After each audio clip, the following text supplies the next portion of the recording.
wàllum tasum xibaar dafa mel ni waa bitim réew daal moom la Macky Sall gën a jox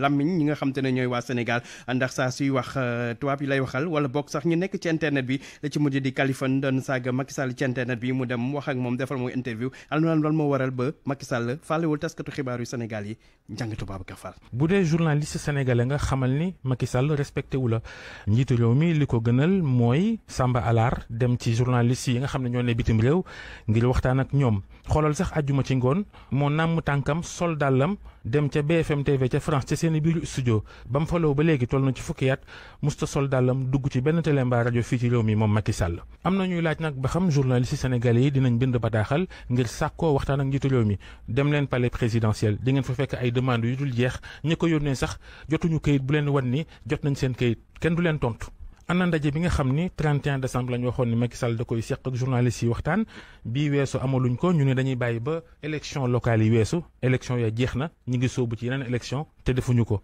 ndaje amul kenn waxatu ci lu ci jëm. Macky Sall ak ñi mu àndal respecté wuñ journalistes yi président Sénégal kay fan ngay xamee ne ñàkkal na fayda journaliste Sénégal ba noppi du wax ak ñoom tubaab yi lay waxal. li ci gën a garaaw nag mooy mu jox interview benn waay joo xam ni moom la ñuy wax influenceur tudd Kaliphone nekk ci internet bi saagakat bu mag boo xam ni moom mii Macky Sall amul xeetu saaga bu mu ko saagawul foo saaga gën a ñaaw saaga na ko Macky Sall mu dem France ànd ak waa ji di lëngoog moom di waxtaan ak moom ba koy defal interview te moo ne Macky Sall mii bu ngeen seetloo saa yu wax ci réseaux sociaux yi ne li ci am jaaduwul saaga yeeg xaste yi jaaduwul muy lëngoog saagakat boobu moo tax. lii yoon fi ñu toll nii mooy ginnaaw moom ki ko doon saaga mi ngi lëngoog moom député Abdou Bara Dolly Mbacké dañ ko war a génne ci koso bi looloo jaadu ca loola ba tey gis ngeen communiqué bi ministre de la justice génne keroog ne way moom moo wax procureur mu jàppalu kii di Bara Dolly jëlee fii nag def ko coupe di ko yëkkati ca kaw est-ce que ministre de la justice soxla woon na génnee dënnam ngir def loola